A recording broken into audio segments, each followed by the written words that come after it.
जय श्री राम बच्चों। आज न्यू चैप्टर लेकर आ चुके हैं।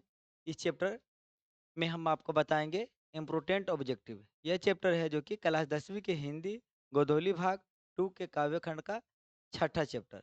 चैप्टर का नाम है जनतंत्र का जन्म। ठीक, तो ये चैप्टर से एग्जाम में हर साल है जो कि ऑब्जेक्टिव पूछता है। तो ये चैप्टर आप सबके लिए फायदेमंद साबित होगा। ठीक, इसलिए क्लास पर शुरू से लेकर अंत तक बने रहना है। चलिए ऑब्जेक्टिव की तरफ आते हैं और आपको कराते हैं मस्त मस्त इम्पोर्टेंट ऑब्जेक्टिव जो इस चैप्टर के है। ठीक है, पहला क्वेश्चन आप देख ही रहे हैं कितना झकास है यह। क्वेश्चन क्या है ये देखिए, अगर आप लोग जानते हैं तो चैट कर सकते हैं कि सर इसका जवाब ये होगा सर जी।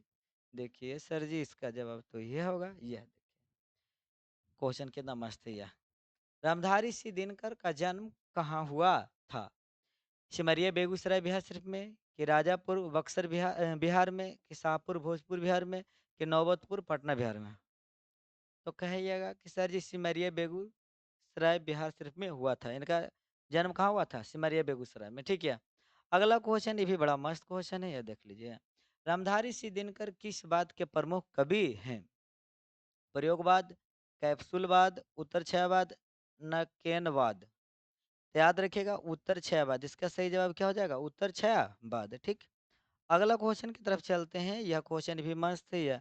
निम्न में से कौन राष्ट्र कवि है? अज्ञेय, कुंवर नारायण, वीरेंद्र डंगवाल, रामधारी सिंह दिनकर। तो राष्ट्र कवि किनको बोला जाता है बाबू? तो याद रखिएगा रामधारी सिंह दिनकर को बोला जाता है। कौन कवि? राष्ट्र कवि। ठीक, अगला क्वेश्चन यह है, मतलब मस्त क्वेश्चन। निम्न में से कौन कविता भारत में जनतंत्र के उदय का जय घोष है? मेरे बिना तुम प्रभु, अक्षर ज्ञान, लौट कर आऊंगा, फिर जनतंत्र का जन्म। देखिए भारत में जनतंत्र के उदय का घोष है तो कौन में? जनतंत्र का जन्म, यानी ऑप्शन नंबर कौन हो जाएगा? डी। अगला क्वेश्चन पर चलते हैं। यह देखिए ये भी मस्त क्वेश्चन है यह, कि निम्न में से रामधारी सिंह दिनकर की रचना कौन है? पल्लव, युगयांत, चिदम्बरा, हुंकार। याद रखिएगा हुंकार है। कौन है जी? हुंकार। ऑप्शन नंबर कौन हो जाएगा? डी। ठीक, अगला क्वेश्चन आ रहा है, देख लीजिए यह भी मस्त है। यह क्वेश्चन है, उर्वशी किसकी कृति है? निराला, दिनकर, महादेवी वर्मा, सुमित्रा नंदन पंत। तो याद रखिएगा उर्वशी जो रचना है किनकर रचना है? था दिनकर के। किनकर रचना बाबू? था दिनकर के। ठीक, अगला क्वेश्चन यह है, दिनकर को साहित्य अकादमी पुरस्कार किस कृति पर मिला? समाधेनी, द्वंद्वगीत, उर्वशी, संस्कृत के चार अध्याय। इसका सही जवाब याद रखिएगा संस्कृत के चार अध्याय, यानी कि ऑप्शन नंबर कौन हो जाएगा? डी। ठीक, अगला क्वेश्चन यह है, दिनकर को ज्ञानपीठ पुरस्कार किस रचना पर प्राप्त हुआ? रसिमरथी, उर्वशी, परशुराम की प्रतीक्षा, नील कुसुम। याद रखिएगा उर्वशी। सही जवाब क्या हो जाएगा? उर्वशी पर इनको मिला था। किस पर मिला था? उर्वशी पर। ठीक, अगला क्वेश्चन यह है, दिनकर ने कविता में जनतंत्र का जन्म शीर्षक कविता में दुधमुही शब्द का प्रयोग किसके लिए? यानी दुधमुही बोलते थे ना जी, किसके लिए बोले हैं? अपनी बेटी के लिए, कि पड़ोस की बच्ची के लिए, कि ममाज यानी हुआ समाज, समाज के किसी बालिका के लिए, कि जनता के लिए? अरे किसके लिए दुधमुही बोलते थे? तो बोलते थे जनता के लिए, कि जनता जो दुधमुही है, जिधर चाहता सरकार उसको उधर मोड़ लेता, दुधमुही बच्चा की तरह ना जी। आ गया देखिए क्वेश्चन है, दिनकर किस विश्वविद्यालय कुल उप कुलपति रहे हैं? बनाए गए थे बिहार विश्वविद्यालय, पटना विश्वविद्यालय, भागलपुर विश्वविद्यालय, मगध विश्वविद्यालय। याद रखिएगा सब मिलकर इसका सही जवाब कि क्या होगा? भागलपुर विश्वविद्यालय। अगला क्वेश्चन है बुआ, जनतंत्र में कवि के अनुसार राजदंड क्या होंगे? बाल और तलवार, फूल और भौर, फावड़े और हल, बाघ और भालू। याद रखिएगा फावड़े और हल होगा। क्या होगा? फावड़े और हल। ठीक, अगला क्वेश्चन यह है, कवि के अनुसार जनतंत्र के देवता कौन है? नेता, शिक्षक, किसान, मजदूर, मंत्री। यानी कि देवता अगर मानिएगा तो किसको मानिएगा कवि के अनुसार? याद रखिएगा किसान मजदूर देवता है। आज के देवता कौन है? किसान मजदूर। ये आपको मिलेंगे खेत में काम करते हुए या तो रोड पर काम करते हुए। नहीं, भारत सरकार ने दिनकर को कौन सा अलंकार प्रदान किया? पद्मश्री, भारत रत्न, अशोक चक्र, पद्म भीषण। याद रखिएगा पद्म विभूषण। ऑप्शन नंबर कौन हो जाएगा बाबू? तो डी हो जाएगा। ठीक है, जिनका जवाब डी आ रहा है उनका क्या होगा? सही। अगला क्वेश्चन यह है, दिनकर की प्रमुख काव्य कृति है रेणुका, रसवंती, कुरुक्षेत्र, इनमें सभी। याद रखिएगा, इनमें सब रेणुका रसवंती कुरुक्षेत्र इनमें कुछ है, सभी रचना है जो कि दिनकर का है। ठीक, अगला क्वेश्चन यह है,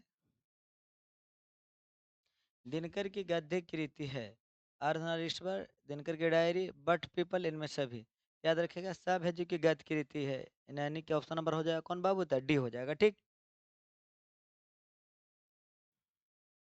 अगला क्वेश्चन है, दिनकर जी के पिता का नाम क्या था, रवि सिंह, कैलाश सिंह, मोहित सिंह, राजा सिंह।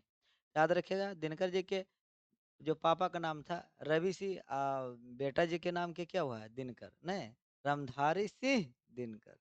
ऐसे याद रखिए, इनको में भी सी लगल है। ठीक, अगला यह है, दिनकर ने अपनी पढ़ाई कहाँ तक की, intermediate, B honours, M honours, PhD. याद रखिएगा, बी ऑनर्स तक पढ़े थे, और आगे नहीं पढ़े। कहाँ तक पढ़े, बी ऑनर्स। आई तो मैट्रिक किए थे मोकामा घाट रेलवे हाई स्कूल से नहीं। याद रखिएगा, आगे हम लोग को मिलेगा बढ़िया बढ़िया ऑब्जेक्टिव हुआ। दिनकर किस कॉलेज के हिंदी विभाग अध्यक्ष के रूप में रहे, कॉमर्स कॉलेज पटना, लंगट सी कॉलेज भागलपुर, पटना कॉलेज पटना, इनमें कोई नहीं है। देखिए, गजब नाम है, ऑप्शन नंबर बी होगा लंगट सी कॉलेज। कौन सी, लंगट सिंह कॉलेज, भागलपुर में रहते। ठीक ना, यह अगला क्वेश्चन यह है बाबू, यह देखो बड़ा मस्ती भी है। सिंहासन खाली करो कि जनता आती है, किस कविता की पंक्ति है, जनतंत्र का जन्म, हिरोशिमा, अक्षर ज्ञान, मेरे बिना तुम पर हूँ। तो जनतंत्र का जन्म में बोला गया था सिंहासन खाली करो, सिंहासन खाली करो, जनता कुछ कर रही है, आ रही है। तो ऑप्शन नंबर कौन हो जाएगा बाबू, ए हो जाएगा। ठीक, क्या अगला क्वेश्चन देखिएगा, यह मस्त है। दिनकर जी का निधन कब हुआ, 21 जनवरी 1971, 22 फरवरी 1972, 23 मार्च 1973, 24 अप्रैल 1974।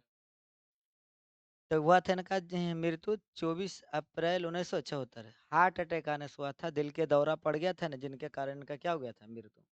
अगला यह है, क्वेश्चन है, जनतंत्र का जन्म के कवि कौन है, रामधारी सिंह दिनकर, प्रेमधन, घनानंद, अज्ञे। याद रखिएगा, इसका आने की जनतंत्र का जन्म का जो लेखक है कौन है, रामधारी सिंह दिनकर है, दिनकर जी है, कौन है जी, दिनकर जी। अगला क्वेश्चन यह है, दिनकर का जन्म कब हुआ, 21 अगस्त 1906, 23 सितंबर 1908, 25 अक्टूबर 1910, 27 नवंबर 1912। याद रखिएगा, 23 सितंबर 1908 में जन्म हुआ था, मृत्यु हुआ था 1974 में। कब हुआ था मृत्यु, 1974 में, जन्म कब, तो 1908 में। ठीक, अगला क्वेश्चन यह है, मस्त क्वेश्चन आ रहा बाबू, यह क्वेश्चन है कि दिनकर का जन्म कहाँ हुआ, देखिए, अल्मोड़ा जहानाबाद, सोनपुर वैशाली, दानपुर पटना, सिमरिया बेगूसराय। कहाँ जन्म हुआ था, तो सिमरिया बेगूसराय में हुआ था। कब हुआ था, 1908 में हुआ था, 23 सितंबर 1908 में। कहाँ, सिमरिया बेगूसराय।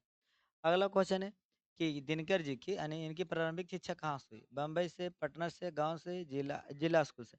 याद रखिए, गाँव में पढ़े थे, सिमरिया में पढ़े थे। कहाँ पढ़े थे, सिमरिया में पढ़े थे। ठीक ना, और सिमरिया कौन जिला में पड़ता है, बिहार के, था बेगूसराय। ठीक है, दिनकर की किसकी, दिनकर मतलब दिनकर की कृति इसमें कौन है ये, उर्वशी, रश्मि रथी, हुंकार, हारे को हरि नाम। तो याद रखिएगा, रश्मि में रथी। अगला देखिए, अगला क्वेश्चन है, मिट्टी की ओर कृति है, मिट्टी की ओर है जो कि कृति है, पथ, गद्य, काव्य, में सभी। अब मिट्टी की ओर जो लिखे हैं गद्य होगा, ऑप्शन नंबर कौन हो जाएगा बाबू, तब बी हो जाएगा। ठीक, आगे चलते हैं, देखिए, मिट्टी की अबोध मूर्ति कौन है, नेता, जनता, मंत्री, अधिकारी। अबोध मूर्त मतलब जैसे मैंने उसको जैसे फुसला भगा सकते हैं, जैसे बना सकते हैं उसको ना, या जनता है, जानते ना जी। कभी नीतीश सरकार देने तो कभी लालू सरकार देने वोट देवे लगी, तत्पर रहता है, चाहे तो दोनों काम विकास के लिए जे करे नहीं। दिनकर जी के माता का नाम क्या था, यशोधरा देवी, अहिल्या देवी, मनरूप देवी, पुतलीबाई। याद रखेगा, मनरूप देवी, पापा का नाम रवि सिंह, मम्मी का नाम मनरूप देवी। ठीक, अगला क्वेश्चन है, कवि के अनुसार देवता कहाँ मिलेंगे, मंदिर में, घरों में, खेतों में, शहर में। तो आप जाइए, खेत में काम करते हुए किसान मिलेंगे, लेखक महोदय किसान को ही देवता कहते हैं, किसको देवता कहें, किसान को। ठीक, अगला क्वेश्चन यह है, जो भगवान को मंदिर में खोजते हैं उन्हें कवि ने किससे संबोधित किया, मूर्ख से, विद्वान से, श्रेष्ठ से, दयावान से। तो लेखक कहते हैं कि मंदिर में क्यों खोजता है रे मूर्ख भगवान को, खेत में काम करते हुए मिलेंगे, नहीं तो रोड पर काम करते मिलेंगे। तो कि कुछ बोले हैं, मूर्ख बोले हैं, का बोले हैं, मूर्ख। कहते भगवान के जाके मंदिर में खोलता, मूर्ख है, भगवान मिलेंगे खेतों में काम करते हुए।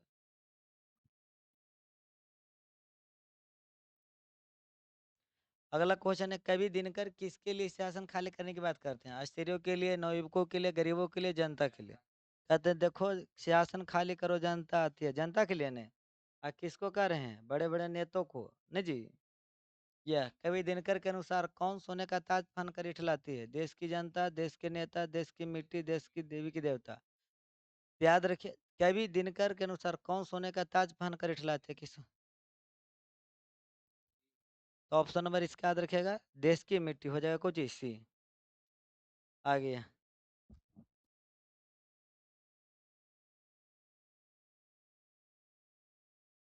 अगला क्वेश्चन है, दिनकर के काव्य का मूल स्वरूप क्या है? श्रृंगार, रहस्यवाद, प्रकृति और सौंदर्य, ओज एवं राष्ट्रीय चेतना। याद रखिएगा, ऑप्शन नंबर डी हो जाएगा, ओज एवं राष्ट्रीय चेतना। ठीक। अगला क्वेश्चन यह है, निम्न में से कौन राज्यसभा के सदस्य बने? जीवनंदन दास, कुंवर नारायण, रामधारी सिंह दिनकर, यतीन्द्र मिश्र। याद रखिएगा, रामधारी सिंह दिनकर। ऑप्शन नंबर कौन हो जाएगा बाबू? सी। यानी कि राज्यसभा के सदस्य कौन बने थे? रामधारी सिंह दिनकर। ठीक। अगला क्वेश्चन है यह,